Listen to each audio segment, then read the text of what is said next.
ஆமென். கண்களை மூடுவோம். இந்த வார்த்தைக்கு நேராக கடன் சொல்லுவோம். எங்களை நேசிக்கிற நல்ல ஆண்டவரே, ஆசீர்வதிக்கப்பட்ட அழகான இந்த நாளுக்காக நன்றி அப்பா. உடைய சமூகத்தில் உங்களை தேடி வந்து உங்களுக்குரிய கனத்தையும் துதியையும் மகிமையும் செலுத்தினோம். இப்பொழுது நீங்கள் எங்களோடு பேசுகின்றதான பகுதி ஆண்டவரே, எங்கள் ஒவ்வொருவரோடும் இந்த காலை பொழுதிலே கர்த்தருடைய ஆவியானவர் பேசும்படியாக கரங்களுக்குள்ளாக எங்களை அர்ப்பணித்து ஒப்பு கொடுத்து எங்கள் இதயங்கள் திறக்கப்படட்டும், எங்கள் மனது திறக்கப்படட்டும்.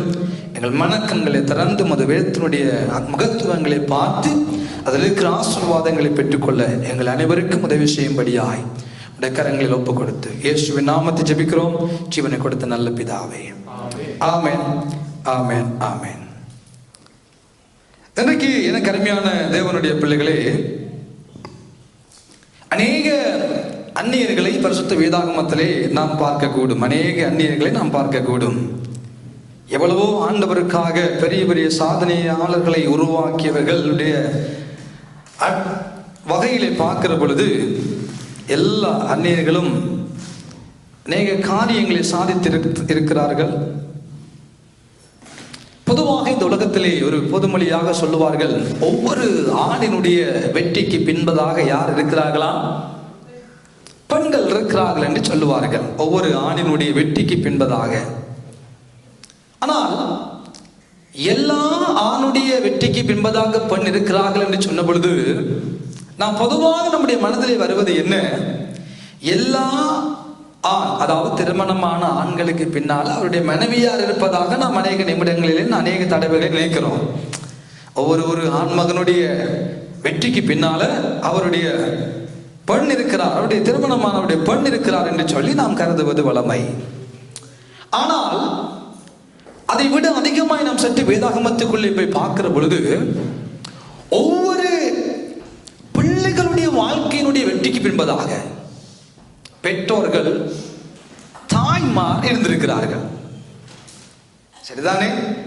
அநேக மனிதர்களுடைய வாழ்க்கைக்கு பின்பதாக அநேகருடைய தீர்க்கதரிசியுடைய வாழ்க்கையா இருக்கட்டும், தேவனால் வல்லமையாக பயன்படுத்தப்பட்ட எத்தனையோ மனிதர்களுடைய வாழ்க்கைக்கு பின்பதாக அவர்களுடைய அம்மா இருந்திருக்கிறார் என்பதற்கு வேதாகமத்தில் பல ஆதாரங்களை நான் உங்களுக்கு இந்த காலை வேளைகளை எடுத்து காண்பிக்க கூடியதாக இருந்தாலும், ஒரு 3 தாயாருடைய வாழ்க்கையில் இருந்து அவர்கள் எதை செய்தார்கள்?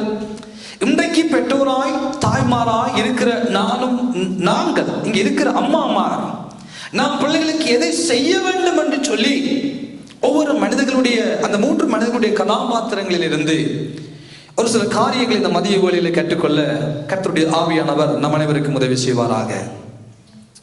முதலாவதாக நாம் இந்த உலகத்துக்கு தேவையான, இந்த உலகம் மீட்படைய, இந்த உலகம் ரட்சிப்படைய, இந்த உலகம் விடுதலையாக, இந்த உலகம் பிசாசுடைய ஆதிக்கத்திலிருந்து வெளியே கொண்டு வர முக்கியமானவர் என்றால் நம்ம எல்லாருக்கும் தெரிந்தவர் ஆண்டவராகிய இயேசு கிறிஸ்து. ஆகவே அந்த ஆண்டவராகிய இயேசு கிறிஸ்துவனுடைய சக்சஸ் ஆன வெற்றிகரமான ஊழியத்திற்கு உயர்வுக்கு காரணமாய் இருந்தவர் என்று பார்க்கிற பொழுது வேதாகமத்தில் பல ஆதாரங்களை கொண்டு வருகிறது. அவருடைய தாயாகிய மரியாள் என்று சொல்லுகிறதான அந்த பெண்ணினுடைய சுபாவங்கள் அநேக இடங்களில் ஆண்டவர் நமக்கு எழுதி வைத்துள்ளார். ஆகவே அந்த தாய்க்குரிய கனத்தை இந்த உலகம் கொடுப்பதற்கு மேலாக வணக்கத்தையும் மதிப்பையும் புகழையும் செல்வாக்கையும் கொடுக்கிற மதங்களும் இன்றைக்கு உலகத்தில் தோற்றம் பெற்றுத்தான் இருக்கிறது. ஆனால் வேதாகமத்தின் அடிப்படையிலே மரியாள் என்று சொல்லுகிறதான அந்த பெண் ஒரு வணக்கத்துக்குரிய பெண்ணாக எங்குமே காண்பிக்கப்படாததை நிரூபணமாகிறது. வணக்கத்துக்குரிய பெண்ணாக எங்கேயும் மரியாள் காண்பிக்கப்படவில்லை. ஆனால் மதிப்புக்குரிய கனத்துக்குரிய ஒரு பெண்ணாக மரியாள் இங்கே நமக்கு காண்பிக்கப்படுகிறார்.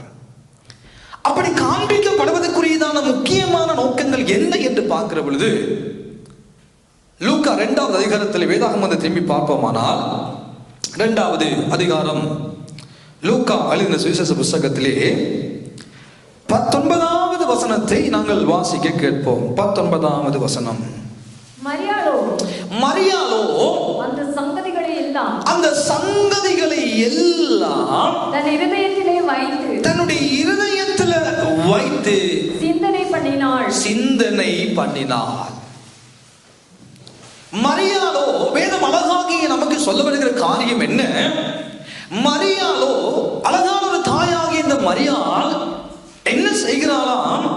அந்த சங்கதிகளை எல்லாம் தன் இருதயத்தில் வைத்து, சொல்லுங்க, அந்த சங்கதிகளை எல்லாம் தன் இருதயத்தில் வைத்து சிந்தனை பண்ணுகிற ஒரு நல்ல தாயாராக இந்த மரியாள் இங்கே காண்பிக்கப்படுகிறாள். கருமையான தேவ ஜனமே, ஆண்டவராகிய இயேசு கிறிஸ்துவை குறித்ததான அநேக வெளிப்பாடுகளையும் அநேக தீர்க்கமான தரிசனங்களையும், இயேசு கிறிஸ்து எப்பேற்பட்டவர், எப்படிப்பட்டவர், எதை செய்யும்படியாக உலகத்துக்கு வந்தவர், எப்படி என் வயிற்றுக்குள்ள இயேசு வந்தார் என்ற அநேக காரியங்களை எல்லாவற்றையும் திட்ட தெளிவான சிந்தனையோடு அறிவுடையதாக இருந்துதான் இந்த மரியாள். இப்பொழுது வேதம் சொல்லுகிறது, மரியாளோ என்றால் அந்த சங்கதிகளை எல்லாம் தன் இருதயத்தில் வைத்து சிந்தனை பண்ணுகிற ஒரு நல்ல குணாதிசயமுடைய ஒரு தாய். இந்த இடத்துல என்ன நடக்கிறது என்று பார்க்கிற பொழுது, முதலாக இடையர்களுக்கு, மேய்ப்பர்களுக்கு ஆண்டவராகிய இயேசு கிறிஸ்துவினுடைய பிறப்பின் செய்தி அறிவிக்கப்பட்டாயிற்று. நல்ல செய்தியை கேள்விப்பட்டதான மேய்ப்பர்கள் இயேசு கிறிஸ்துவை தேடி சென்று, பிறந்த இயேசுவை தேடி சென்று, இயேசுவை குறித்து சொல்லப்பட்ட எல்லா விடயங்களையும் இப்பொழுது அந்த இடத்துல சொல்லிக் கொண்டிருக்கிறார்கள். நீங்கள் 16வது 7வது 8வது வசனத்தை வாசிக்கிற பொழுது நாம் அதை கண்டுகொள்ளக்கூடும். வாசியுங்கள். தீவிரமாய் வந்து மரியாதையும் யோசேப்பையும் முன்னணியிலே கிடத்தில் இருக்கிற பிள்ளையையும் கண்டார்கள். அந்த பிள்ளையை குறித்து தங்களுக்கு சொல்லப்பட்ட சங்கதியை பிரசித்தம் பண்ணினார்கள். மேய்ப்பராலே தங்களுக்கு சொல்லப்பட்டதை கேட்ட யாவரும் அவைகளை குறித்து ஆச்சரியப்பட்டார்கள். மரியாளோ அந்த சங்கதிகளை எல்லாம் இருதயத்தில் வைத்து சிந்தனை பண்ணினார். ஆண்டவராகிய இயேசு கிறிஸ்துவினுடைய பிறப்பை குறித்தும், ஆண்டவராகிய இயேசு கிறிஸ்து எதை செய்யும்படியாக இந்த உலகத்துக்கு வந்தார், எதை செய்ய போகிறார் என்ற செய்தியை மேய்ப்பர்கள் இங்கே வந்து பிரசித்தம் பண்ணி கொண்டிருக்கிற பொழுது, அங்கே நின்றவர்களை குறித்து வேதம் சொல்லுகிறது, அதை கேட்ட யாவரும் அவைகளை குறித்து ஆச்சரியப்படுகிற ஒரு சூழல். எல்லாம் கேள்விப்பட அப்படியா என்று ஆச்சரியப்பட்டு கொண்டு நிற்கிற ஒரு சம்பவம் நடக்கிறது. ஆனால் மரியாளோ என்றால் தன்னுடைய இருதயத்துக்குள்ள வைத்துக் கொண்டவளா சிந்தனை பண்ணுகிற ஒரு நல்ல தாயாக முதலாவது பரிசுத்த வேதாகம் இந்த மரியாளை நமக்கு காண்பித்துக் கொடுக்கிறது. அருமையான தேவனுடைய பிள்ளைகளே, தன்னுடைய பிள்ளையை குறித்து பிரமிப்பாய் பேசிக் கொண்டிருக்கிறார்கள். தன்னுடைய பிள்ளைகளுடைய எதிர்காலத்தை குறித்து பிரமித்து பேசிக் கொண்டிருக்கிறார்கள். எல்லாவற்றையும் சொல்லிக் கொண்டிருக்கிறார்கள், எல்லாவற்றையும் பேசிக் கொண்டிருக்கிறார்கள். எல்லாமே சொல்லிக் கொண்டிருக்க இருக்க மரியாளோ என்றால் அவை எல்லாவற்றையும் குறித்து தன் இதயத்தில் வைத்து சிந்தனை பண்ணுகிற நல்ல உணர்வுடைய ஒரு நல்ல தாயாக இன்றைக்கு இந்த காலை வேளையில் மரியாள் நமக்கு காண்பிக்கப்படுகிறார். தேவனுடைய பிள்ளைகள் என்று சொல்லுகிற நம்மை திரும்பி பார்க்கிற பொழுது நம்முடைய வாழ்க்கையில யாராவது ஒரு நம்முடைய பிள்ளைகளுடைய எதிர்காலங்களை குறித்து பேசிவிட்டால் நம்முடைய வாயால் அதை சொல்லாமல் இருக்க முடியாது. பல நேரங்களில், பல தடவைகளில் எதையாவது நம்முடைய பிள்ளைகளை குறித்து ஆண்டவர் அப்படி செய்வார், இப்படி செய்வார் என்று சொல்லிவிட்டால், அதை முடிந்தளவு யாருக்காவது சொல்லாவிட்டால் நமக்கு நித்திர வராத ஒரு காலப்பகுதியில் வாழ்ந்து கொண்டிருக்கிறோம்.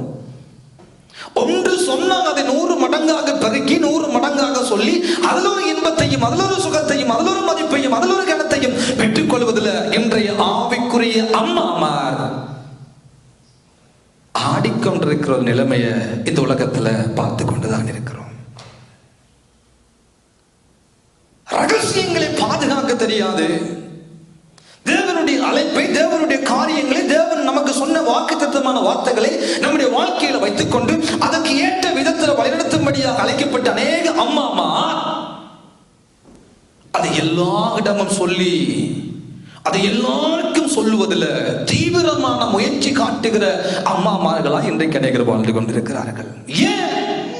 அதுல ஒரு கண்ணம், அதுல ஒரு மதிப்பு, அதுல ஒரு கொழுகொழுப்பு, அதுல ஒரு பெருமை. எந்த பிள்ளைக்கு எப்படி அழைப்பு தெரியுமோ, எந்த பிள்ளைக்கு லோக்கலுக்குள்ள ஊழியம் இல்ல, எந்த பிள்ளைக்கு இன்டர்நேஷனல் ஊழியம். ஹலோ அம்மாமாரே, மரியாதை பாருங்க. அம்மாமாரே, மரியாதை பாருங்க. உங்க பிள்ளைக்கு அழைப்பு இன்டர்நேஷனலா இருக்கட்டும்ப்பா, நல்லது. ஆனா லோக்கல்ல ஊழியம் செய்யாத எந்த பிள்ளையும் இன்டர்நேஷனலுக்கு போக இயலாது. எந்த பெரிய அழைப்பு பெற்றவர்களையும் ஆண்டவராக இயேசு கிறிஸ்து கடைசியாக இந்த பூமியை விட்டு போகும் முன்பதாக, பேதுருவே என்னை நேசிக்கிறாயா, என்னை அன்பா இருக்கிறாயா என்று கேட்டவர் எந்த ஊழியத்தை கொடுத்தா தெரியுமா? முதலாவது ஆடுகளை மேய்க்க சொல்லி கொடுக்கல, ஆட்டு குட்டிகளை முதலாவது மேய்க்க பழகிக்கொள். சொல்லுங்க, ஆடு மேய்க்க முன்பதாக ஆட்டு குட்டியை கொடுத்தா அதுதான் முதலாவது ஊழியத்தினுடைய ஆரம்பம். குட்டியை மேய்க்க தெரியாது, அப்படி அம்மா ஆட்டை மேய்க்க போற. எனக்கு ஆட்டை மேய்க்க ஆசை, ஆனா குட்டியை மேய்க்க அது கத்தும், அதுக்கு பால் கொடுக்க தெரியாது, அதை நடத்த தெரியாது, அது கண்டபாட்டுக்கு ஓடும். ஆகவேதான் எனக்கு விரும்பிய ஊழியம் சண்டே ஸ்கூல் ஊழியம். அந்த ஊழியத்தை செய்கிற சம்பந்திக்காவே கர்த்தர் ஆசீர்வதிப்பாராக. சண்டே ஸ்கூல் மினிஸ்ட்ரியிலான ஒரு மனிதனுடைய பொறுமை தெரியும், ஒரு மனிதனுடைய பக்குவம் தெரியும். எப்படி சொல்லிக் கொடுக்கிறார்கள், எப்படி அந்த பிள்ளைகள் நடத்துகிறார்கள், எப்படி பிள்ளைகள் நேசிக்கிறார்கள், எப்படி பிள்ளைகள் நடத்துகிறார்கள், அதெல்லாம் தெரியும். அதுதான் ஊழியத்தினுடைய ஆரம்ப நிலைமை. எத்தனை பேர் ஆலயத்தில் சண்டே ஸ்கூல் பிள்ளைகள் நடத்தின அனுபவம் இருக்கு? கை தூக்கி காட்டுங்க பாப்போம். Sister Divine, Karanya, thank you. Sister Kavitha, யாரா சண்டே ஸ்கூல்? அம்மா மேரி அம்மா. அதுதான் முக்கியம், அதுதான் முக்கியம். ஆண்டுடைய கிருபையால மல்லாவி என பன்னி பிரதேசத்தில் ஊழியம் செய்கிற காலப்பகுதியில் கர்த்தர் 113 சின்ன பிள்ளைகளை எனக்கு தந்தார். அந்த 113 பிள்ளைகளையும் மேய்க்கிறதுக்கு ஒரு பெரிய பொறுமையே எனக்கு வேணும். கிட்ட வந்திருந்து கொண்டு சொக்ஸை பிடிச்சு நொல்லி விளையாடுவாங்க. ஒருத்தன் சொன்னாங்க, என்ன பேரையாண்டு கேட்ட, என் பேரு நெருப்பு கண்டா. பேர் என்ன? நெருப்பு. ஆனா உண்மையான பேரே அது அல்ல. படங்களை ஏதாவது எங்கேயாவது பார்த்துட்டு வந்து எனக்கு அடிச்ச அனுபவங்கள். அந்த சண்டே ஸ்கூல்ல பிள்ளைகளுக்கு எதை நாங்கள் விதைக்கிறோம்? வசனங்களை பாடமாக வைக்கிறோம், வசனங்களை விதைக்கிறோம். பிள்ளை வார்த்தை ஏற்றுக்கொள்ளுது, அதை பாடமாக்கி சொல்லுது. ஆசையாருக்கு பிள்ளைகள் வந்து வார்த்தைகளை சொல்லுகிற பொழுது எவ்வளவு சந்தோஷம்ப்பா. 5ல் வளையாதது 50ல் வளைக்க முடியாது. தொட்டில்ல வளர்க்கிற பழக்கம் தான் சுடுகாடு வரை என்று உலகம் சொல்லுது. தேவனுடைய பிள்ளைகளாகிய நமக்கும், பெற்றோருக்கும், அம்மாமாருக்கும், இங்க இருக்கிற அநேகருக்கும் பேதுரு நல்ல உதாரணமாக வரட்டும். என்ன நேசிக்கிறாயா பேதுரு? ஆமாண்டவரே நான் நேசிக்கிறேன், உங்களுக்கு நல்லா தெரியும். அப்படியா பேதுரு? ஆட்டுக்குட்டியமே. ஆனா அநேகருடைய பார்வையில சண்டே ஸ்கூல் ஊழியம், அது சண்டே ஸ்கூல் ஊழியம் தானே. அநேகருக்கு விருப்பம் இல்லை, அநேகருக்கு அது விரும்பி செய்ய ஆசையும் இல்லை. ஆனா மரியாள் கேள்விப்பட்ட எல்லாமே தன் மகனை குறித்து பெரிய பிரசுத்தமான காரியங்கள், பெரிய காரியங்கள். ஆனா புழுகி பீத்தி கொண்டு தனக்கு அதில் பெருமையும் புகழையும் சுகத்தையும் தேடும்படியாக மரியாள் தெரியவே இல்லை. பைபிள் வழியா வாட்சி பாருங்க, தெரியவே இல்லை.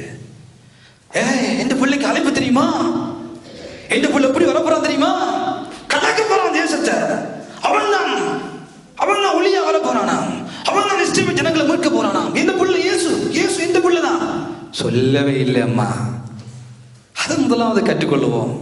இதயத்தில் வைத்து சிந்தனை பண்ண பெற்றோராகிய அம்மாமார் கற்றுக்கொள்ளுவோம். முதலாவது ஏன் பொழுகிறோம், ஏன் 4 பேருக்கு சொல்லுகிறோம்? அதுல வருகிற இன்பம், அதுல வருகிற பெருமை, அதுல வருகிற புகழ்ச்சியை பெற்றுக்கொள்ளத்தான் நம்ம ஓடி தெரியும். வேற ஒன்றுக்குமே இல்லை. அநேக பெற்றோருக்கு, அநேக அம்மாமாருக்கு நல்ல விஷயங்களோ, பிள்ளைகளுடைய ஏதாவது வாழ்க்கையின் அனுபவங்களோ தங்களுக்குள்ள வைத்து சிந்தித்து ஜெபம் பண்ணி பிள்ளைகளை சரியா நடத்தண்டைக்கு தெரியுதே இல்லை. பேதைகள் மாதிரி முழிச்சு கொண்டு எது நடந்தாலும் அடிச்சு ஊர் உலகத்துக்கு சொல்றது, நல்லது நடந்தாலும் ஊர் உலகத்துக்கு சொல்றது, ஏதாவது பிள்ளையோட வாழ்க்கையில் வருகிற பலவீனங்களையும் எல்லாருக்கும் சொல்லிக் கொண்டு தெரிகிறது.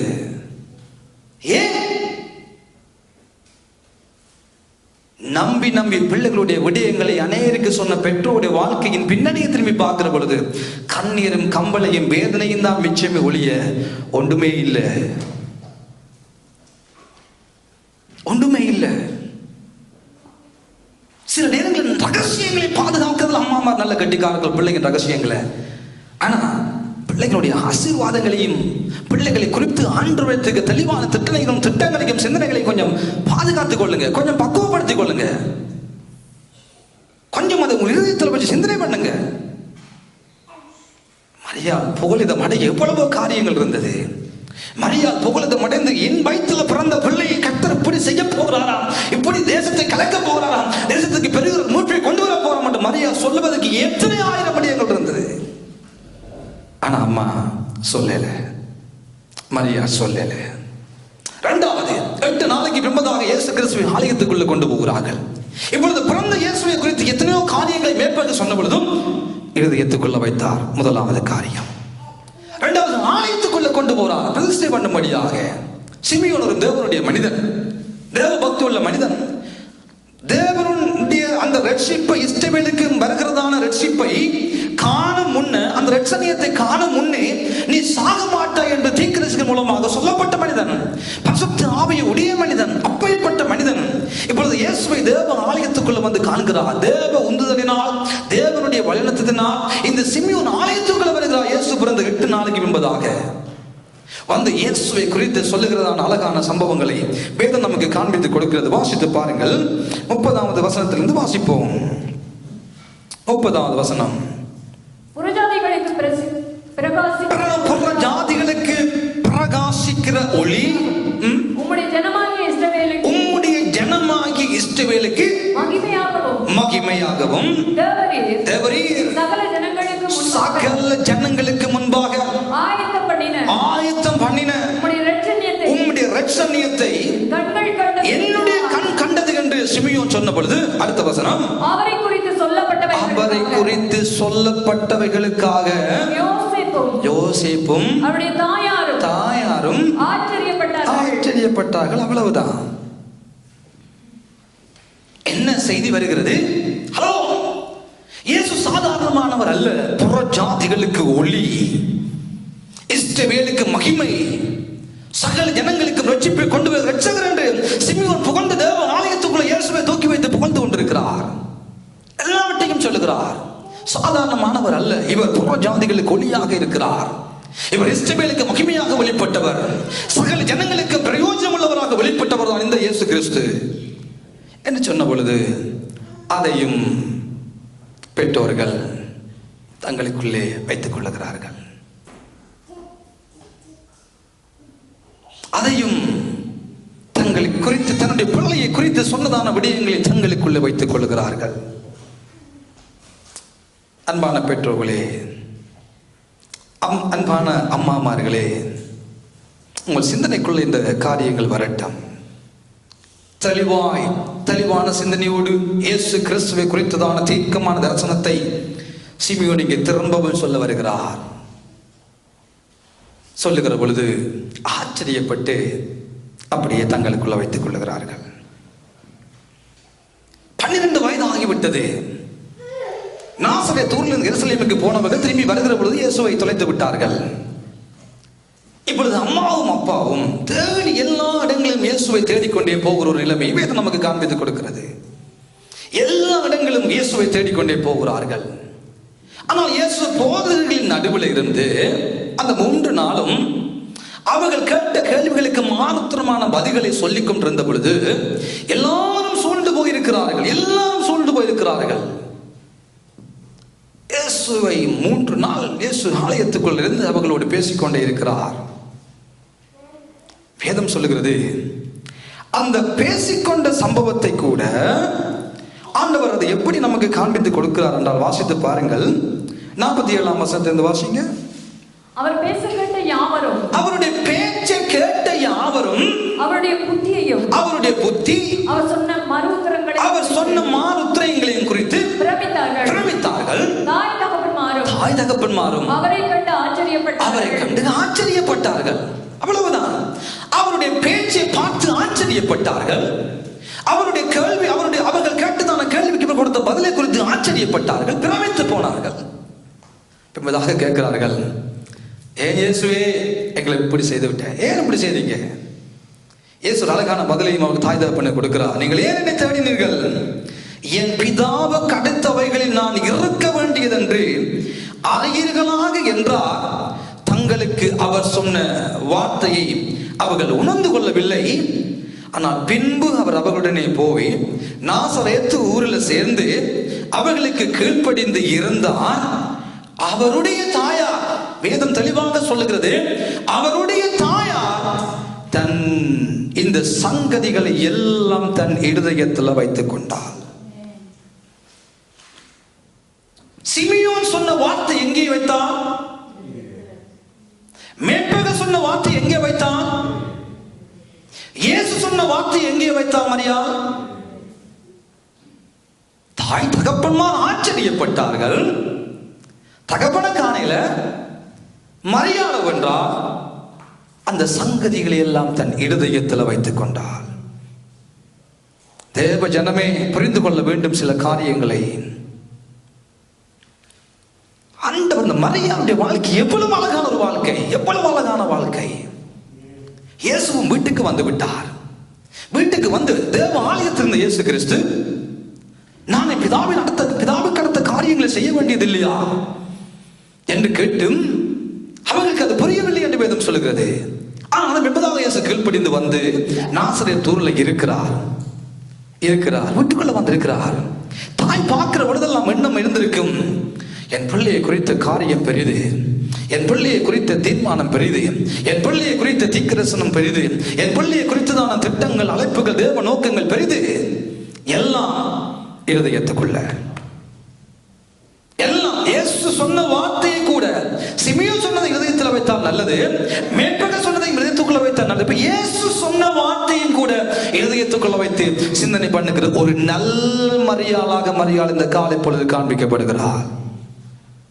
இன்றிலிருந்து பிள்ளைகளை குறித்த காரியங்களை வாயை திறக்கிறத மூடுங்க. அம்மா மாரே மூடுங்க. ஏன் நாங்க சொல்ல போறோம்டா, நமக்கு ஒரு நல்ல மதிப்பு கொண்டு வர, என் பிள்ளை ஆறு தெரியுமா, அப்படி வருவான் தெரியுமா, எல்லாம் தான் நமக்கு புகழையும் பெருமையையும் அதையும் பெற்றுக்கொள்ள தான் சொல்றான்.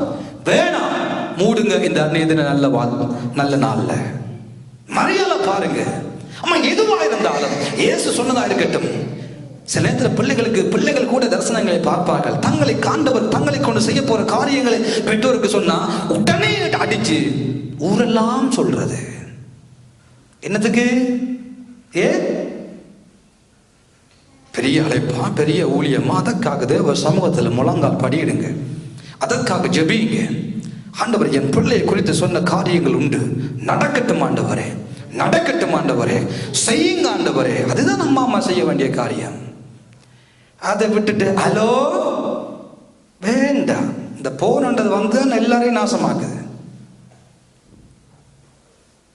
எல்லாருக்கும் அடி சொல்றது, எல்லாருக்கும் சொல்றது. ஏன் நீங்க நினைப்பீங்களா எல்லாரும் சந்தோஷப்பட்டு உங்களோட பிள்ளைக்கா ஜபிப்பாங்கன்ட்டு? நோ. நீங்க நினைப்பீங்களா எல்லாரும் தேவ சமூகத்தில் கண்ணீர் விட்டு உங்களோட காரியம், உங்களோட பிள்ளைகளுடைய காரியங்கள் நடக்கணும் ஜெபம் பண்ணுவாங்கன்ட்டு? இல்லவே இல்லை. ஆனா நீங்க நம்பி சொல்லுவீங்க, பிரதர் சிஸ்டர் ஆண்டி, நம்பி சொல்லுவாங்க. எல்லாரும் வைப்பாங்க பெரிய ஆப்பு உங்களோட பிள்ளைகளுக்கு. இயேசு கிறிஸ்து சொன்ன காரியம், தன்னுடைய மகன் சொன்ன காரியத்தை கூட தாயாகிய மரியாள் இருதயத்தில் வைத்தார். பெற்றோர்மார் உங்கள் பிள்ளைகளை, அம்மாமார் உங்கள் பிள்ளைகள் உங்களுக்கு நம்பி சொல்லுகிற காரியங்களை எதுவா இருக்கட்டும், தனிப்பட்ட வாழ்க்கையில பிள்ளைகள் எதிர்நோக்கிற சவாலா இருக்கட்டும், சமூகத்துல பிள்ளைகள் எதிர்நோக்கிற சவாலா இருக்கட்டும், ஆவிக்குரிய வாழ்க்கையில பிள்ளைகள் அனுபவிக்கிற சந்தோஷங்களா இருக்கட்டும், எதுவா இருந்தாலும் இதயத்துக்குள்ள வைச்சு சிந்தனை பண்ணி ஜெபிக்கிற தாய்மாரா மாறுங்க. ஜெபிக்கப்படும். ஆண்டவர், என் பிள்ளைக்கு தரிசனமானேன், என் பிள்ளையை குறித்து பேசுனீங்க, என் பிள்ளையை கொடுத்த வாக்குத்தத்தம் பெருசு ஆண்டவரே. ஜெபிக்க பழகிக் கொள்வோம், ஜெபிப்போம். ஜெபிங்க அம்மா மாறே. அதை விட்டு பேப்பர்ல போடாதீங்க. சில நேரங்களில் தீர்க்கதரிசனம் பெருசா இருக்கும். பிள்ளை போற வழியை பார்த்தா ஒருவேளை குழி வாழ்க்கையா இருக்கும், ஒருவேளை போத்திப்பட்ட வீடா இருக்கும், ஒருவேளை ஜெயில் வாழ்க்கையா இருக்கும். ஆனா ஆனா நீங்க சொல்லியிருப்பீங்க என் பிள்ளை ஆண்டவர் அப்படி செய்வார் இப்படி செய்வார் என்று. ஆனா பிள்ளை போற வழிகளை பார்க்கிறது மற்றவனுக்கு புரியாது. அவன் சொல்லுவான், பார் அவன் எடுத்த எடுப்புக்கு புள்ள குழியில கிடக்குறான், எடுத்த எடுப்புக்கு புள்ள ஜெயில, எடுத்த எடுப்புக்கு புள்ள கஷ்டப்படுது. உலகம் அதைத்தான் சொல்லும் என்று தெரியாது. ஆனா தரிசனம் கொடுத்தவர் அதை நிறைவேற்றுவார். அது குழி வாழ்க்கையா இருக்கட்டும், போத்திப்பாட்ட வீடா இருக்கட்டும், சிறைச்சாலையா இருக்கட்டும், எதுவாக இருந்தாலும் நிறைவேற்றினவர் சொன்னவர் அதை செய்வார். சொன்னவர் அதை செய்வார். ஆனா இதனுடைய தாற்பயம் புரியாதவர்கள் என்ன செய்யும்? பார் கிழிஞ்சு போச்சு, எல்லாம் கிழிஞ்சு போச்சு பார், இப்படிதான் சொல்லுவோம். உலகத்தில் இருக்கிறவன் தெரியாது. யோசேப்பின் சகோதரர்களும் அப்படித்தான் நினைத்திருப்பார்கள். அவங்க தரிசனத்தை பார்த்து, பார் இந்த சொப்பனக்காரன் பாரா குழியில தூக்கி போட்டாங்க வேணுமென்று, இந்த சொப்பனக்காரன் தூக்கி விட்டார்கள். அவன் சொன்ன தரிசனமே அவனுக்கு ஆபத்தாக வந்தது. மதிய வேளையில் அம்மா கொஞ்சம் ஞாபகத்தில் வைத்துக் கொள்ளுங்க. அவன் சொன்ன தரிசனம் அவனுக்கு ஆபத்தாக வந்தது. அவன் வாயினால எதை கண்டானோ அதை சொன்ன பொழுது அவனை எதிர்க்க ஆரம்பித்தார்கள். நமக்கு இது தெரியாது. நம்ம எல்லாருக்கும் சொல்லிக்கொண்டு தெரியும். என் பிள்ளைக்கு தெரியுமோ? தேவையில்லை, தேவையில்லை அம்மா மாறே, தேவையில்லை.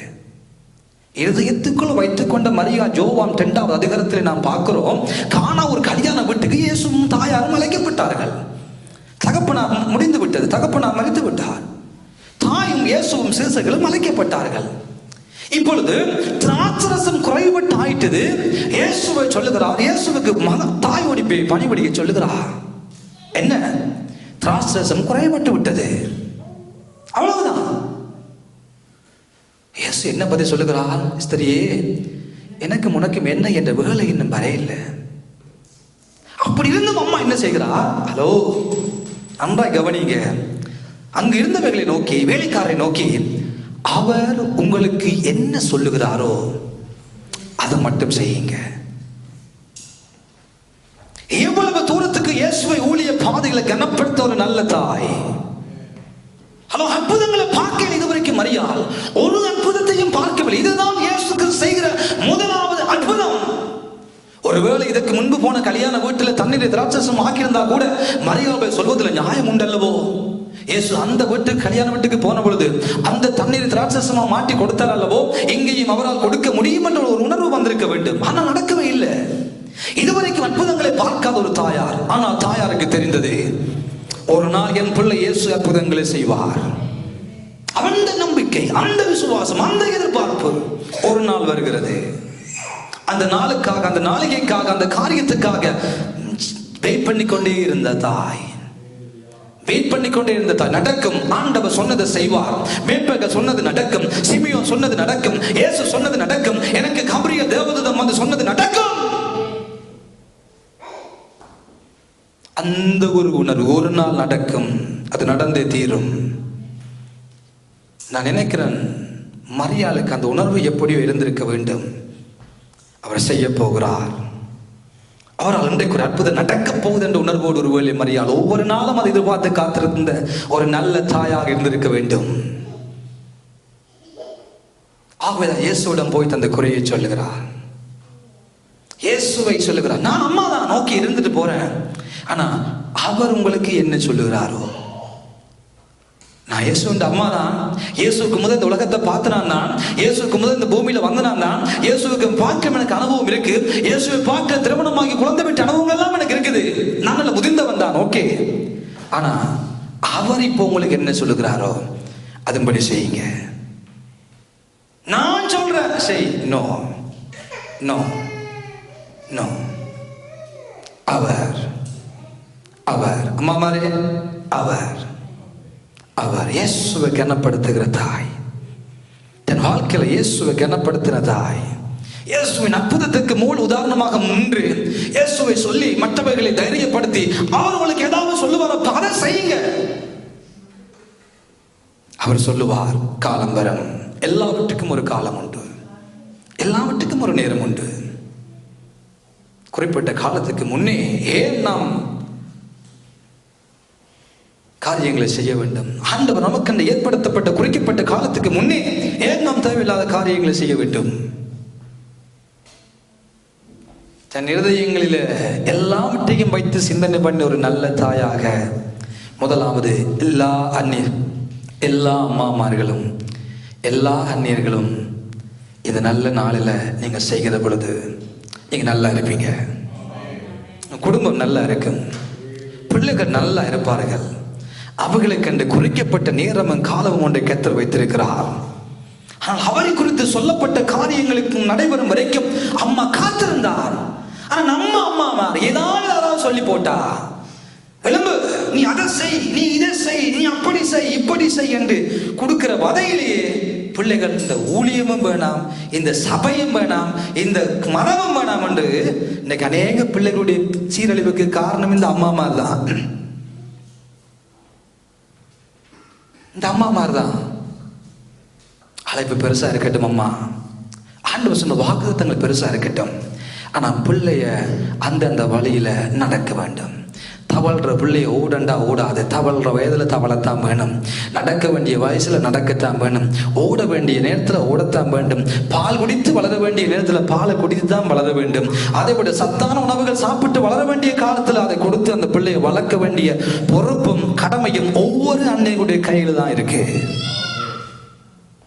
தவழுகிற பிள்ளைய, பால் குடிக்கிற பிள்ளைய இறைச்சியை சாப்பிடு திணிக்க வேண்டாம், திணிக்க வேண்டாம், திணிக்க வேண்டாம். நம்முடைய பிள்ளைகள் எல்லாம் ரட்சிக்கப்படவே இல்லை. அவங்க ஏதோ பாசிட்ட வீட்டுக்குள்ள ஜெரமி பிறந்தபடி நான் ஜெரமி இன்னும் ரட்சிக்கப்படவே இல்லை, யோவான் ரட்சிக்கப்படவே இல்லை. எப்பொழுது ரட்சிப்பு வருகிறது நமக்கு, பிள்ளைகளுக்கு? நமக்கு ஆண்டவராகிய இயேசு கிறிஸ்துவை வாயினால் அறிக்கையிட்டு சொல்லுங்க, விசுவாசித்த இருதயத்தில் வாயினால் அறிக்கையிடணும். அப்பதான் ரட்சிப்பு ஆரம்பமாகுது. பிள்ளைகள் ரட்சிக்கப்படவே இல்லை. அவங்களுக்கு ஒரு காலம் வரும், விசுவாச பயணத்துல, விசுவாச ஓட்டத்துல, விசுவாச பாதையில இயேசுவை விசுவாசிக்க வேண்டிய உணர்வும் எண்ணமும் வயசும் ஆளுமையும் அவங்களுக்குள்ள வரும். அப்படி வந்து அதை செய்தால் மாத்திரம் தான் பிள்ளைகள் ரட்சிக்கப்படுகிறார்கள். ஆனா நாம் எதிர்பார்ப்பது என்ன? இது பாசட்ட பிள்ளை, இது அந்த சிஸ்டர்ட்ட பிள்ளை, இது அந்த மூப்பட்ட பிள்ளை, இது அந்த விசுவாசித்த பிள்ளை, இப்படித்தான் இருக்கணும். வளர்ந்த பெருசுகளே சரியா சத்தியத்தை நடக்க தெரியல. ஆனா தவழுகிற பிள்ளைகள் இப்படித்தான் இருக்கணும், இப்படித்தான் நடத்தணும். வேண்டாம் அம்மாக்களே, வேண்டாம். காலம் இருக்கிறது, நேரம் இருக்கிறது. அதின் காலத்துல கர்த்தர் நேர்த்தியாய் எல்லாவற்றையும் செய்வார் என்ற உணர்வோடு இருதயத்தில் வைத்து எல்லாவற்றையும் சிந்தனை பண்ணி கொண்டிருக்கிற நல்ல அம்மாக்களா இருந்து அவர்களுக்காக தேவ சமூகத்தில் நின்று அந்த சரியான காலங்கள் நேரங்கள் வருகிற வரைக்கும் அவர்களோடு உறுதுணையாக நிற்க வேண்டிய பொறுப்பு ஒவ்வொரு அன்னைகளுடைய கைகளில் கொடுக்கப்பட்டிருக்கிறது. காலத்துக்கு முன்பு தடுமாற வேண்டாம். மரியாதை அதை செய்யவே இல்லை, செய்யவே இல்லை. 30 வயதுக்கு பின்பதாக காரியங்கள் நடக்கிறது. அதுக்கு முதல் இழுத்துக்கொண்டே விடையில, அன்றைக்கு கேள்வி கேட்டதானே இன்றைக்கு போங்க இயேசுவே என்று இழுத்துக்கொண்டே விடையில பைபோசா. அன்றைக்கு 12 வயசுல பெரிய காரியத்தை செய்தீங்க தானே, இப்ப 20 வயசாச்சு வாங்க போவோம் என்று இழுத்துக்கொண்டு படசோ காட்ட போகல. சில காரியங்களை வேதத்தினுடைய மகத்துவங்களுக்குள் இருந்து கற்றுக்கொள்ள ஒவ்வொரு அம்மாக்களும் சத்தியத்தை படிக்க ஆரம்பிப்போம். முதலாவது, ஒவ்வொரு பிள்ளைகளுடைய வளர்ச்சிக்காக பின்னுக்கு நின்று அவர்களை நாம் தாங்க வேண்டிய பொறுப்பும், ஜெபிக்க வேண்டிய பொறுப்பும், அவர்களுடைய நன்மை தீமையை நம்முடைய மனதுக்குள்ள வைத்துக்கொண்டு சரியான பாதையில் நடத்த வேண்டிய ஒவ்வொரு பொறுப்பும் ஒவ்வொரு அம்மாக்களுடைய கையில் தான் இருக்கிறது. உங்களுடைய பெற்றோரை நல்ல வழியை நடத்துவதும் பிள்ளை நாசமா போறதும் அம்மாமாருடைய கையில் தான் இருக்குது.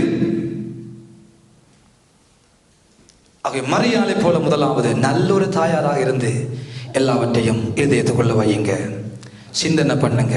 சரியான வேலை, சரியான நேரம் எது என்று ஆண்டவர் உங்களுக்கு உணர்த்துவார். அதன் அடிப்படையில் நீங்கள் காரியங்களை செய்கிற பொழுது உங்க குடும்பம் நல்லா இருக்கும். இது முதலாவது.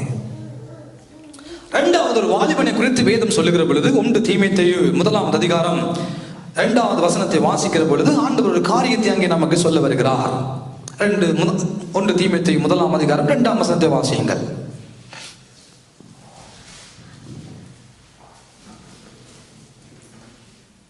விசுவாசத்தில் உத்தம குமாரனாகிய தீமோத்தேயுவுக்கு, விசுவாசத்துல சொல்லுங்க, உத்தம குமாரனாகிய தீமோத்தேயு சொல்லுங்க எல்லாரும்.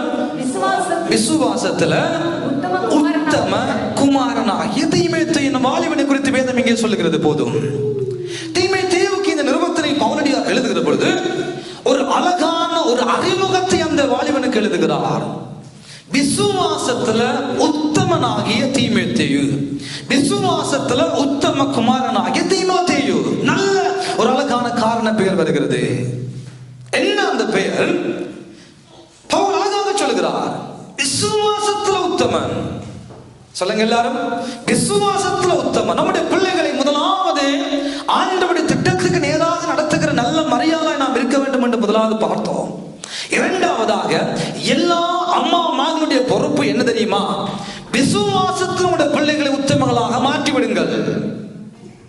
நல்லா படிக்க வேண்டும், நல்லா சம்பாதிக்க வேண்டும், நல்லா உழைக்க வேண்டும், நல்ல வருமானங்கள் எடுத்து என் குடும்பத்தை பார்க்க வேண்டும் என்று பிரயாசப்படுகிற ஒவ்வொரு பெற்றோர்மாரும், ஒவ்வொரு அம்மாமாரும் இரண்டாவதாக என் பிள்ளை விசுவாசத்தில் வளர வேண்டும் என்று சொல்லி முயற்சி எடுங்க. எந்த பிள்ளை உடம்புல வளர வேண்டும், எந்த பிள்ளை சில பல கலைகளை கற்றுக்கொள்ள வேண்டும், நல்லது. அதை பாதிக்க நம்முடைய பிள்ளைகள் எல்லாம் தெரிந்திருந்தும் விசுவாசம் இல்லாமல் போகுமானால் நம்ம பிள்ளையை ஆண்டவருக்குள்ள கொண்டு வந்தது வேஸ்ட், ஆலயத்துக்குள்ள கொண்டு வந்தது வேஸ்ட், தேவ சமூகத்துல கொண்டு வந்தது வேஸ்ட், இசை கருவிகளை வாசிக்க விட்டது எல்லாமே அர்த்தமற்றதாய் மாறிவிடும். திறமைகள், தாளாந்தங்கள், வரங்கள் பிள்ளைகளுக்கு இருப்பது நல்லது, இருக்கத்தான் வேண்டும். அதை கேட்ட வகையில் நாம் பயிற்சிகளை கொடுக்கத்தான் வேண்டும். அதை பார்க்கலாம் அதிகமாக என் பிள்ளை விசுவாசத்துல ஆண்டவர் நோக்கி பயணிக்கிறானா, பயணிக்கிறாளா என்பதை ஒவ்வொரு அம்மாமாரும் பார்க்க வேண்டும். எப்படியப்பா இந்த விசுவாச உத்தமம் இந்த வாலிபனுக்குள்ளே வந்தது? 2 தீமோத்தேயு 1 அதிகாரம் வாசித்து பாருங்கள். 4வது 5வது வசனத்திலே ஆண்டவர் எப்படி இந்த மனிதனுக்குள்ள இந்த விசுவாசம் வந்தது என்பதை குறித்து காண்பித்துக் கொடுக்கிறார். உன்னிலுள்ள மாயமற்ற விசுவாசத்தை நினைவு கூறுகிறதால், உன்னில் உள்ள மாயமற்ற விசுவாசத்தை நினைவு கூறுவதனால் என் முன்னோர்கள் முதற்கொண்டு, நம்முடைய முன்னோர்கள் முதற்கொண்டு சுத்த மனச்சாட்சியோடு ஆராதித்து வரும் தேவனை நான் ஸ்தோத்தரிக்கிறேன். ஆராதித்து வருகிற என் தேவனை நான் ஸ்தோத்தரிக்கிறேன். அந்த விசுவாசம் முந்தி உன் பாட்டியாகிய லோவிசாளுக்கு உள்ளும் உன் தாயாகிய ஐனிக்கேயாளுக்குள்ளும் நிலைத்து இருந்தது. அது உனக்குள்ளும் நிலைத்திருக்கிறது என்று சொல்லி நான் நிச்சயித்திருக்கிறேன். ஹல்லேலூயா. யோசித்து பாருங்கள் அருமையான தேவனுடைய பிள்ளைகளே, பரம்பரையாக எப்படி இந்த வாலிபன் இவ்வளவு விசுவாசத்தில் உத்தமனாக இருப்பதற்கு காரணம் என்ன? இந்த தீமோத்தேயு இந்த வாலிபனுக்குள்ள எப்படியப்பா மாயமற்ற விசுவாசம் வந்தது? காரணம் பாட்டியாகிய லோவிசாளுக்குள்ளும் தாயாகிய ஐனிக்கேயாளுக்குள்ளும் இருந்ததுதான் இப்பொழுது உனக்குள்ளும் இருக்கிறது என்று வேதம் பறைசாற்றுகிறது அல்லவோ? தகப்பனை குறித்துட்டேன் காணல. அப்பா அம்மா கொஞ்சம் அப்படி இப்படிதான். எவ்வளவுதான் விசுவாச வார்த்தைகளை வீரமா பேசினாலும் பேதுரு மாதிரி சில நேரங்களில் யாராவது ஒரு பொம்பளை வந்து கேட்கும், நீரும் அவரோட இருந்தீர் அல்லவோ? சத்தியமா இல்லை, அம்மா சத்தியமா இல்லை, அப்பா சத்தியமா இல்லை, அந்த நமக்கு தெரியாது என்று ஓடுற நாங்கள் எப்படிதான் வழிகளை வீரமான வார்த்தைகளை பேசினாலும் வீட்டுக்குள்ள அம்மா மாட்ட ஆட்சி தான் எல்லா வீடுகளிலும். ஏன்னா ஐயா மாரே நல்லா தெரியும். ஆனால் வெளியால் நம்ம கொடுக்குற ஆலோசனை அறிவுரைகள் அதெல்லாம் வெடி மாதிரி இருக்கும். ஆனால் வீட்டுக்கு போனால் சில குடும்பங்களில் 99% விதமான குடும்பங்களில் அம்மா மாட்ட ஆட்சி தான், அதை ஏற்றுக்கொள்ளத்தான் வேணும். ஆனால் ஆவிக்குரிய வளர்ச்சியிலும் அப்பா அம்மாரை விட அம்மா அம்மா ஒருபடி மேலானவர்களாத்தான் இருக்கிறார்கள். விரும்பியோ விரும்பாமலோ எல்லா அப்பா அம்மாரும் ஏற்றுக்கொள்ளத்தான் வேண்டும். பேதர்புரர்கிட்ட சிரிப்பை பார்க்கவே தெரியுது, தலை ஆட்டிக்கொண்டு இருக்கிறார். ஓமோ ஓமோ. அருமையானவர்களே, அப்பா குறித்து காணல, தீமோத்தேயு குறித்து பவுல் சொல்லவில்லை. உன் அப்பப்பாக்குள்ளும் உன் பாட்டனாகிய எக்ஸுக்குள்ளும் உன் தகப்பனாகிய வைக்குள்ளும் இருந்ததுதான் உனக்குள் இருந்தேன்னு சொன்னாரோ? இல்ல. சொல்லுங்க, இல்ல இல்ல. மோசைக்கு இதான் நடந்தது. நல்லா இருந்த மோசை எகிப்துல 40 வருஷம் ஓடி போய் மாமனார் வீட்டுக்குள்ள இருந்தார். அந்த மாமனாருக்கு 6-7 பிள்ளைகள், அவரோட சேர்த்து மனசியோட 8 பெண் பிள்ளைகளுக்குள்ள அவரும் மாமனாரும் 2 சிறுபான்மை, மற்றெல்லாம் பெரும்பான்மை. எல்லாரோடையும் பேசி பேசி மோசை திக்குவாயா போயிட்டாரு. ஏன் பேசவே விட மாட்டாங்க. உண்மை அதுதான். மோசை திக்குவா. எதனாலப்பா? மாமன்ட வீட்டுக்கு இருந்த மாமன்ட பிள்ளைகள், மாமன் மாமி எல்லாம் சேர்ந்து கதைச்சு மோசே தண்ட சொந்த மொழியை மறந்த நிலைமை தான் நமக்கு. என்ன ஆண்டவர் சொல்ல வருகிறார்? அம்மா மாரே, அம்மம்மாமாரா ஆரம் இருந்தா, அம்மம்மாமார்களே, அம்மாமார்களே, உங்களுக்கு உள்ள எது இருக்கிறதோ அது உங்க பிள்ளைக்குள்ள வருகிறது. உங்களோட பிள்ளைக்குள்ள எது இருக்கிறதோ அது உங்களோட பேர பிள்ளைக்குள்ளும் வருகிறது. இன்றைக்கு இந்த பேர பிள்ளையாகி இந்த தீமைத்துவம் இவ்வளவு மாயமற்ற ஒரு விசுவாசம் உள்ளவனாய், ஒரு உத்தம விசுவாச வீரனாய் காணப்படுவதற்கு ஆவியானவரும் இல்ல, ஆண்டவரும் இல்ல, பரம்பரையாக வருகிற தெய்வ பக்தி, தேவ உணர்வு, அந்த நம்பிக்கை, அந்த விசுவாசம், லோவிசாலுக்குள் இருந்த உத்தம விசுவாசம், ஐனிக்கியாளுக்குள் இருந்த உத்தம விசுவாசம் தீமோத்தேயுக்குள்ள இந்த நல்ல அன்னைய தின நல்ல நாளில ஏதோ உங்களோட பிள்ளைகளுக்கு சொல்லி வளர்க்குறீங்களோ இல்லையோ, நீங்க இருக்கிற காலங்களிலும் சரி, நீங்க இல்லாத காலங்களிலும் சரி, உங்க பிள்ளை ஆண்டவர் மேல விசுவாசம் வைத்து வாழ்ந்துட்டு போகட்டும். அவ்வளவுதான். அதை சம்பாதித்து கொடுக்க பிரயாசப்படுங்கள். வீடு நாசமா அழிஞ்சு போயிடும், காணி பூமி இல்லாம போயிடும், இந்த உலகத்தை சம்பாதித்து கொடுக்கிற எல்லா பொருளும் இந்த உலகத்தோடு இல்லாமல் போய்விடும். ஆனால் நித்தியமான நிலவரமான ஒரு ஆவி நித்திய வாழ்க்கைக்குள்ள போறதுக்கு எவ்வளவுதான் சொத்து நம்ம சேர்த்து வச்சாலும் போய்விட முடியாது. விசுவாசம் என்னும் விதையை உங்கள் பிள்ளைகளுக்குள்ள விதையுங்க. விசுவாச வாழ்க்கை, நம்முடைய பிள்ளை விசுவாசத்துல வாழணும், நம்முடைய பிள்ளை தேவனை நம்பி வாழணும், நம்முடைய பிள்ளை ஆண்டவர் விசுவாசித்து வாழணும்.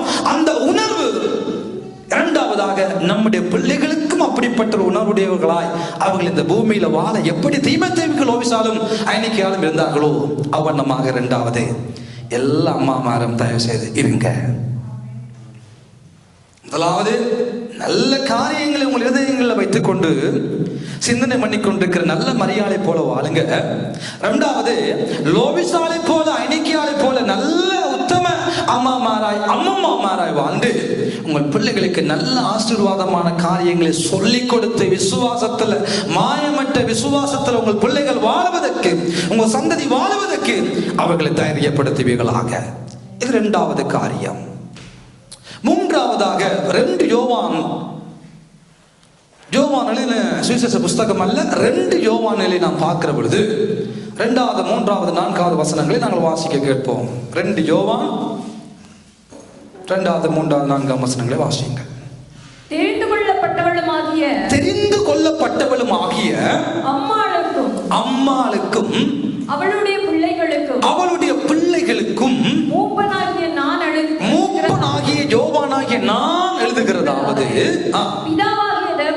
பிதாவாகிய தேவனாலும் பிதாவின் குமாரனாய் இருக்கிற கர்த்தராகிய இயேசு கிறிஸ்துவினாலும் கிருபையும் இரக்கமும் சமாதானமும் சத்தியத்தோடும் அன்போடும் கூட உங்களோடு இருப்பதாக பிதாவினால் நாம் பெற்ற கற்பனையின்படியே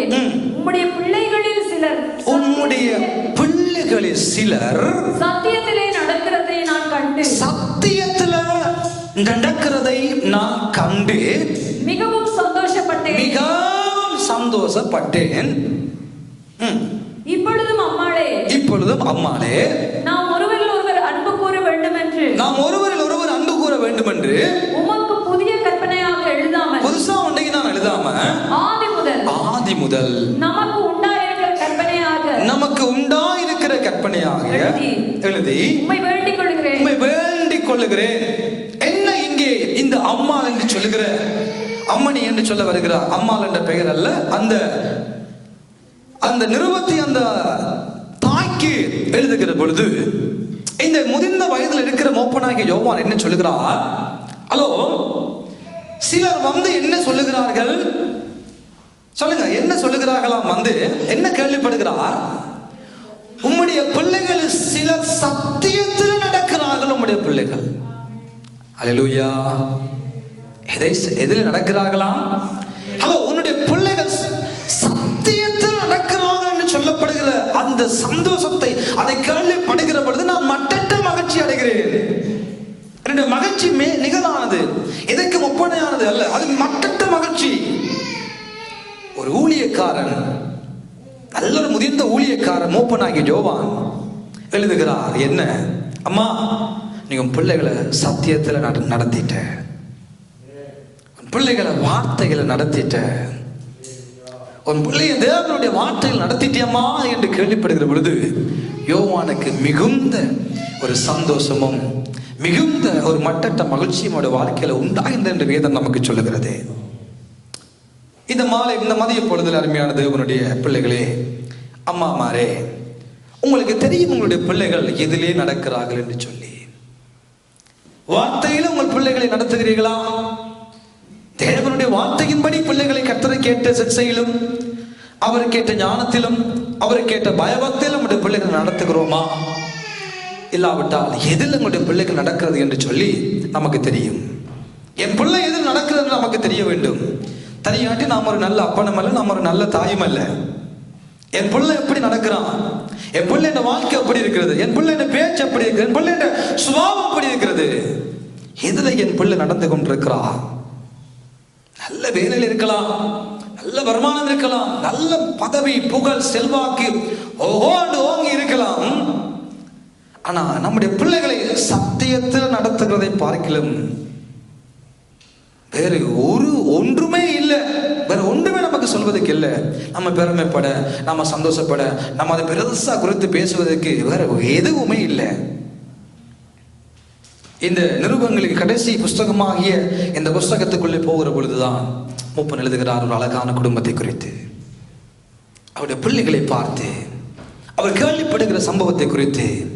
அம்மாள் சரியாக அந்த அம்மணி தன் பிள்ளைய சத்தியத்தில் நடத்திவிட்டாள், சத்தியத்துக்குள்ள தன் வாழ்க்கையை நடத்திவிட்டாள்.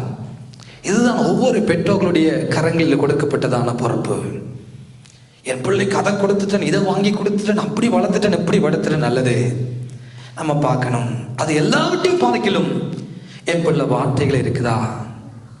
இந்த நியாயப்பிரமாண புஸ்தகம் உன் வாயை விட்டு பிரியாதிருப்பதாக, அதில் எழுதி இருக்கிறவர்கள் எல்லாம் நீ செய்ய கவனமாய் இருக்கும்படி இரவும் பகலும் அதை தியானி. யோசுவாவோடு ஆண்டவர் பேசுகிறார். தியானி யோசுவாவே, நீ இதை தியானிக்கிற பொழுது, அந்த வார்த்தையை தியானிக்கிற பொழுது நீ புத்திமானாய் நடந்து கொள்வாய். உன் கைகளின் கிரியைகளும் அதனால் நன்மை வரும். அதுவும் வாய்க்கும், அதுவும் வாய்க்கும். நம்முடைய பிள்ளைகளுடைய கிரியைகள் வாய்க்க வேண்டுமா? நம்முடைய பிள்ளைகள் தங்கள் வாழ்க்கையில புத்திமானாய் புத்திய ஜீவிகளாய் நடக்க வேண்டுமா? வேதம் சொல்லுகிற முதலாவது வார்த்தையை யோசுவாவை பார்த்து சொன்னார். யோசுவா நல்ல யுத்த வீரன், பலசாலி, எல்லா அறிவும் இருந்தது, அனுபவம் இருந்தது. மோசையோடு இருந்ததான அனுபவம் இருந்தது, பழக்கம் இருந்தது, அநேகத்தை பார்த்த அனுபவம் யோசுவாவுக்குள்ள நிறைய இருந்தது. ஆனா யோசுவாவுக்கு ஆண்டவர் சொல்லுகிறார், யோசுவாவே நீ ஒரு யுத்த வீரனா இருக்கலாம், நல்லது. நீ ஒரு படை தலைவனாக இருக்கலாம், நல்லது. நீ அநேக ஆளுமை அதிகாரங்கள் அறிவு பெருத்தவனா இருக்கலாம், நல்லது. ஆனால் நீ புத்திமானாய் நடந்து கொள்ள வேண்டுமானால், நீ கைட்டு செய்கிற எல்லா கிரியைகளும் உன் வாழ்க்கையில வாய்க்க வேண்டுமானால், இந்த நியாயப்பிரமாண புஸ்தகம் உன் வாயை விட்டு பிரியாதிருப்பதாக. நியாயப்பிரமாணம் பிரியாதிருப்பதாக. புதிய பாட்டினுடைய பகுதியிலே 4 புஸ்தகங்களில் பார்க்கிற பொழுது இயேசுவின் பிறப்பை குறித்து வேதாகமம் பேசுவதை பார்க்கிலும் இயேசுவினுடைய இறப்பை குறித்து வேதம் அதிகமாக பேசுகிறது. கடைசி வாரத்தில் குறித்து பேசுகிற பொழுது, உயிர்த்தெழுந்த பின்பதாகவும் இயேசு பேசுகிற பொழுது, எழுதியிருக்கிறவைகளின் படி, எழுதியிருக்கிறவைகளின் படி, எழுதியிருக்கிறவைகளின் படி, எழுதியிருக்கிறவைகளின் படி அது நடந்தது என்று வேதத்தில் நாங்கள் அநேக இடங்களிலே பார்க்கிறோம். இயேசுவுக்குள்ள சத்தியம் இருந்தது, இயேசுவுக்குள்ள வார்த்தை இருந்தபடினால் பிசாசு வந்த பொழுதும் வார்த்தையினால பதிலை கொடுத்தார். அதற்கு தான் சொல்லுகிறோம், கொஞ்சம் மண்டாலும் வசனத்தை பாடமாக்குங்க, கொஞ்சம் மண்டாலும் வசனத்தை ஞாபகத்துல வையுங்க. எப்படி அப்பா பானைகளை இல்லாம எப்படி அகப்பையில வரும்? கொஞ்சம் மண்டாலும் உங்க பிள்ளைகளுக்கு ஞாபக சக்தியை மூலமாக இந்த வசனங்களை சொல்லி கொடுங்க. இதுதான் நம்முடைய பிள்ளைகளை தப்பு வைக்க கூடியது. இதுதான் தப்பு வைக்க கூடும். வேற ஒன்றுமே நம்முடைய பிள்ளைகளை காப்பாற்ற முடியாது. எவ்வளவு நாளைக்கு பிள்ளைகளுக்கு பின்னால நாங்க போக போறோம்? எவ்வளவு நாளைக்கு பிள்ளைகளை போன பார்த்து நம்ம கொண்டு பண்ண போறோம்? எவ்வளவு நாளைக்கு பிள்ளைகளை பின்னால நாங்க வேவு பார்த்து தெரிய போறோம்? முடியாது, முடியாது. சொல்லிக் கொடுப்போம் கர்த்தருடைய வார்த்தையை, சொல்லிக் கொடுப்போம் கர்த்தருடைய சத்தியத்தை, சொல்லிக் கொடுப்போம் கர்த்தருடைய காரியங்களை. ஆகவேதான் நாங்கள் ஆரம்பிக்கிறோம். எல்லாரும் சபையா சேர்ந்து கொஞ்சம் கொண்டாலும் வசனங்களை பாடமாக்குவோம். என்னுடைய பிரயோஜனத்துக்கு அல்ல, நம்ம எல்லாருடைய பிரயோஜனத்துக்கு தான். ஆனா சில நேரங்கள் சொல்லுவாங்க, எனக்கு வயசு போச்சுது, பாடமாக்க முடியல. ஆனா 3 வருஷத்துக்கு 30 வருஷத்துக்கு முதலே நடந்த எல்லா சண்டையையும் ஐயாக்கு மண்டைக்கு வைக்க தெரியும். ஆனா வசனம் நிற்குது இல்லை சில பேருடைய வாழ்க்கையில. ஒன்றுமே தெரியாத பிள்ளைகள், நேற்று சண்டை படிச்ச அன்றைக்கு மறந்து போட்டு அடிபடுற பிள்ளைகளுக்கு வசனம் நல்ல மண்டைக்குள்ள நிற்குது. ஆனா வசனம் பாடமாக்குற விஷயத்துல மட்டும் ஐயா மாமா சொல்லுவோம், எங்களுக்கு வயசு போச்சு தானே, 91 சங்கீதம் சூப்பர். என்னம்மா நல்ல சூப்பர். இந்த ஏற்கனவே பாடம் வாங்கி இருக்குது, அதுக்கு தான் சூப்பர், வேற ஒன்றுக்கும் இல்லை. என் பிள்ளைகள் சத்தியத்தில் நடக்கிறார்கள். நம்ம பிள்ளைகள் ஆராய்ஞ்சு பார்க்கணும். கொஞ்சம் மண்டாலும் பைபிள் தெரியுதா, கொஞ்சம் மண்டாலும் வேதத்தை பற்றி அறிவு தெரியுதா, கொஞ்சம் மண்டாலும் வேதத்தை குறிச்சான காரியங்கள் புரியுதா என் பிள்ளைக்கு. சத்தியத்தில் நடத்துவோம் பிள்ளைகளை. அதுதான் பிள்ளைகளை வாழ வைக்கும். மனுஷன் அப்பத்தினால மாத்திரமல்ல, தேவனுடைய வாயிலிருந்து புறப்பட்டுகிற ஒவ்வொரு வார்த்தையினாலும் மனுஷன் பிழைப்பான். ஒவ்வொரு வார்த்தையினாலும் பிழைக்கக்கூடியது. 3173 வார்த்தைகள் வசனங்கள் உள்ளது. ஒவ்வொரு வசனத்தினாலும் அல்ல பிழைப்பது, அந்த வசனத்துக்குள்ள இருக்கிற ஒவ்வொரு வார்த்தையும் ஜீவன் உள்ளது, வல்லமை உள்ளது, வாழ வைக்கக்கூடியது, ஆசீர்வதிக்கக்கூடியது, நம்ம நித்தியத்துக்குள்ள கொண்டு போகக்கூடியது. அப்படிப்பட்ட கிருபையை இந்த நல்ல அன்னைய தினத்துல அம்மா உங்க ஞாபகத்துக்குள்ள கொண்டு வாங்க. எது என் பிள்ளையை குறித்து எது நல்லதோ கெட்டதோ இருதயத்துக்குள்ள முதலாவது நான் வைக்க பழகி கொள்ள வேண்டும். ஓட்டவாயா இருந்து விடக்கூடாது. என் இருதயத்துக்குள்ள எல்லாத்தையும் வைத்து சிந்தனை பண்ணி ஜெபிக்கிற ஒரு நல்ல தாயாரா வாழ வேண்டும். இரண்டாவது, என் பிள்ளை என்னதான் ஆசீர்வாதங்களோடு என் பிள்ளை வாழ்ந்து கொண்டிருந்தாலும் அவன் விசுவாசத்துல தைரியமாய் என் பிள்ளையை நாம் வளர்க்க வேண்டும். இரண்டாவது. மூன்றாவது, விசுவாசம் இருக்கட்டும், பிள்ளையை குறித்ததான வெளிப்பாடுகள் வாழ்க்கைக்குள்ள இருந்து நான் ஜெபிக்கிறது நல்லது. ஆனால் என் பிள்ளை சத்தியத்துக்குள்ள வார்த்தைக்குள்ள வாழ்ந்து கொண்டிருக்கிறாளா என்று நான் பார்க்க வேண்டும் என்ற தீர்மானங்களோடு நாம் வாழுகிற பொழுது நம்முடைய பிள்ளைகள் நன்றாயிருப்பார்கள். ஹல்லேலூயா. இந்த 3 காரியங்களையும் அன்னைகளாகிய நீங்களும் அப்பாமாராகிய பெற்றோராகிய நாமும் அதை நம்முடைய நினைவுகளில் நினைத்து வைத்துக் கொண்டு கிரியை செய்கிற பொழுது தேவனுடைய வல்லமை உள்ள ஜீவனுள்ள வார்த்தை அதற்கு மேலாக கிரியை நம்முடைய வாழ்க்கையில உண்டாக்கும். நாம் நன்றாயிருப்போம், நம்முடைய பிள்ளைகள் நன்றாயிருப்பார்கள், நம்முடைய குடும்பம் நல்லா இருக்கும், இந்த பிஎஸ்சி சபையும் நல்லா இருக்கும். சத்தியத்தில் பெற்றோரே உங்கள் பிள்ளைகளை நடத்துவோம். விசுவாசத்துக்கு நேராக உங்கள் பிள்ளைகளை வளர்த்துக் கொள்வோம். எப்பேற்பட்ட காரியங்களா இருந்தாலும் சிந்தனைகளை வைத்து இருதயத்தில் வைத்து சிந்தனை பண்ணிக்கொண்டு அதற்காக ஜெபம் பண்ணுகிறவர்களாய் நாங்கள் மாறுவோமாக. இந்த அன்னைய தினத்தில் இந்த 3ஐயும் செய்து ஆண்டவருடைய ஆசீர்வாதங்களின் பங்காளிகளாய் மாறி அநேகருக்கு பிரயோஜனமுள்ள பாத்திரங்களாய் ஒவ்வொரு அன்னையர்களும் மாறி அநேகரை ஆசீர்வதிப்பீர்களாக. ஆண்டவர் தாம் உங்கள் ஒரு நிறைவாகவே ஆசீர்வதிப்பாராக. நாங்கள் யாரும் எழுதி நிற்போம் பிரியமானவர்களே.